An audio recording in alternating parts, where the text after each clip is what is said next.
In most of the world, this is the reality. Go to Africa and find the rich dude in town.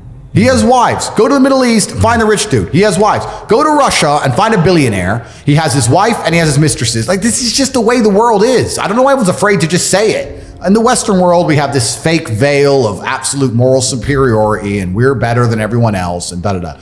But if you actually hung around enough billionaires like I have, and you've been around enough rich, important people in private scenarios, you will soon see that everyone does the same thing. Just in the West, they fucking lie. And everywhere else, they can be honest about it. It's always been the way. It's only over here we're like, no, never, no. It's a clown world. I don't know. I think there's something special about monogamy and being with one person versus then seeing other people and breaking that bond. I understand that. And that's the great thing about life, because we're all individuals and we all get to make our own choices. And we can do whatever we want to do. And if I or you or anyone wants to be monogamous, we're allowed to be, and we can be. That's fantastic. My observation is that a woman expects monogamy or expects sexual exclusivity of a certain class of man, and you can get to a critical point, a higher echelon where she doesn't cross her mind. That's my observation. Yep. Now, it doesn't mean you have to cheat. Doesn't mean you're obligated to run around with a bunch of wives. But see, I've never seen you actually talk about cheating. Like, you're always very upfront with the girls you're seeing. I don't call it cheating. Yeah. And it's not even about being upfront. I don't sit and say to you, hey, nice to meet you. By the way, I'm gonna have this many girls. That's not how it is. I just think that when a woman truly respects you and she knows the kind of caliber of man you are and she knows how desired you are, she'll just turn a blind eye to a lot of things because she just gets it. She's like, okay, that's Top G. He's been away for a month. Whatever. Can't wait to see you. Miss you.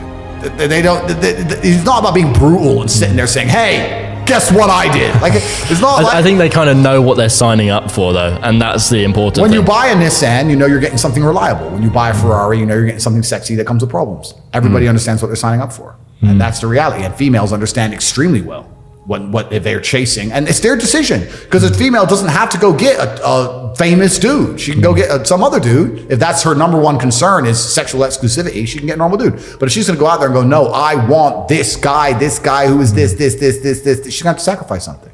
You have to sacrifice reliability with your Ferrari. That's the game. Once you get to that kind of higher echelon of men, that level, how do you tell whether a girl is a gold digger or just wants a nice lifestyle? It's a good question, but I don't see why men are scared of gold diggers, because they can't get gold unless you give it to them. You must be a total bitch to like accidentally get gold dug. Buy me this. No, fuck off. Well, you must be a dummy. Yeah. And then also, well, a lot of guys aren't strong enough to say no, are they? Because maybe that girl is a little out of their league, shall we say? Yeah. So that's why it's not a no. And it's a gray area, right? Because also, I don't think there's anything wrong with a woman expecting a nice lifestyle. I think it's all relative, right? If you're a normal person, or even in a normal couple, a woman still wants her man to provide and protect and work and pay for the house and the family. Women expect you to provide and protect. That's evolutionary. That's how we're designed to be. So I don't think a woman expecting a lifestyle from a man is a bad thing. If I was a woman, I would expect a lifestyle, that's for sure. And depending on your man's lifestyle, depends on the kind of lifestyle you expect. And then it gets into a blurred line of people say, well, she's just with you for money. I'm like, well, if she's just with me because I take care of her problems and I make her feel happy and I make all her stress and anxiety go away and she gets to have fun with me, you're saying that with me for money. I'm saying she genuinely likes me because that's what I provide. Because I provide. So all those things end up with her having genuine emotion for you. So unless it's like a straight transaction, like a day rate, unless it's like a straight transaction, what happens is if you take care of a woman, people say she's gold digging, but if you take care of her, she'll genuinely love you because you're genuinely the person who gives her nice things and takes care of her and makes her smile, makes her problems go away. And then you look at it in the inverse. If she's with me only because of my competence and my money and my capability to bend the world and my power, and you're calling that gold digging, I call that genuine attraction. You look at it the other way around, and I'm with her because she's happy and makes me smile and she's gorgeous. Am I just with her for her looks, or am I genuinely attracted to her? So attraction's a blurred line. It's hard to draw where pure gold digging is. Gold digging is, hi, buy me this. I don't even like you. I'm not sleeping with you. Get me this. But then if you still do it, you're a dumbass.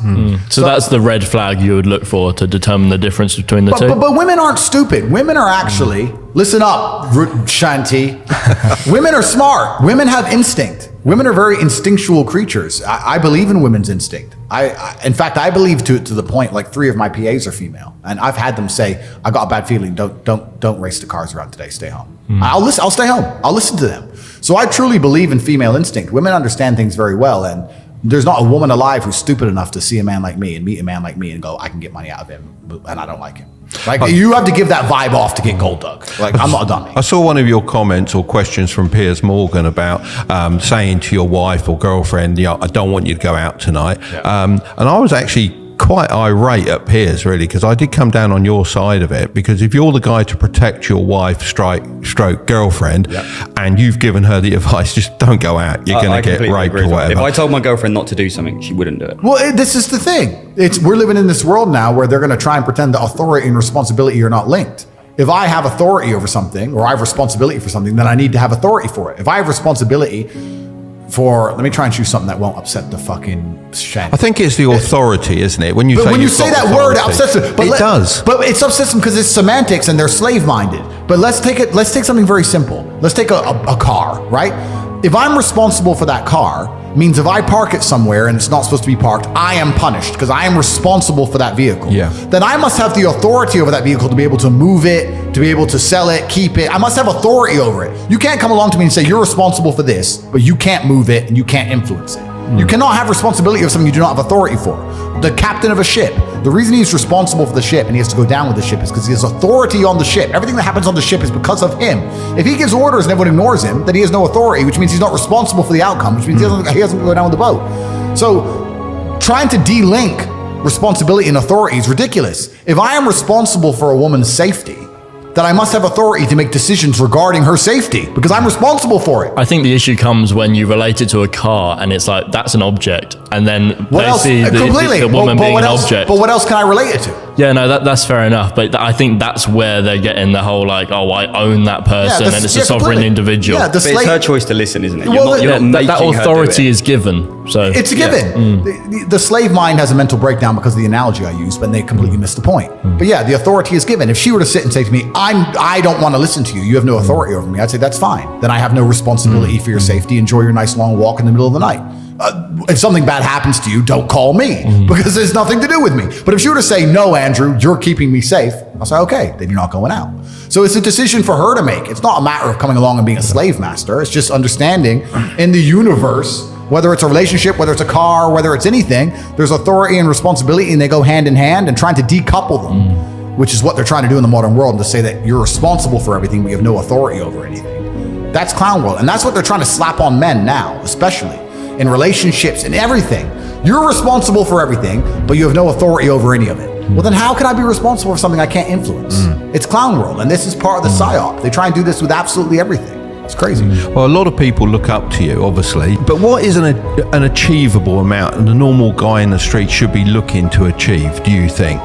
On a salary basis? Yeah, and that's a good question. I truthfully believe that the universe is a very giving place, and I don't want to sound, airy-fairy, but I truthfully believe that the universe is a giving place, and that if you actually really want something, you can have it. How much you want is how much you're prepared to sacrifice. So if you want $500,000 a year, you can definitely make that, and that level of stress you'll absorb for that money and the amount of headache you'll go through, if that's the amount you're prepared to accept for a happy life, you'll have it. Do you think anyone can do that though?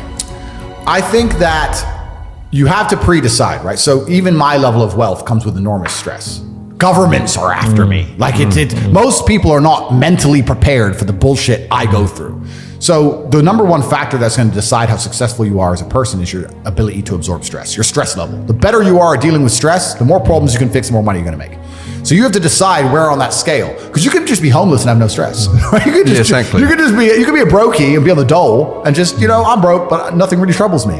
So you have to decide on that level where you want, how much stress you can possibly absorb as a man.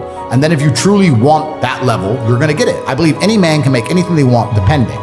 Any one of you here, I'd have no idea how much money you're making, but if you were to say, you know what, I'm throwing away my relationship, I'm throwing away my social life, and I'm going ham, I'm going nuts, and I don't care what they do to me, I'm gonna go and I'm gonna make it. You'd make a bunch of money, yes. But there's a bunch of garbage that comes with it. So you have to decide, right? So I think it's a conscious decision. Anybody can be as rich as they want to be. That's the true thing about it. And you don't think there's a level of intellect that's needed there? So then we talk about the three things that hold people back.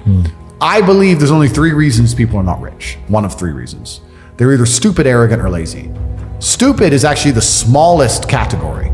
People think, there's a lot of stupid people. There are, but I know a lot of stupid people with a lot of money, right? There's so much money in the world. To be too stupid to generate money, I think is less than 5% of the population who are Really? genuinely too dumb to ever make a good wage.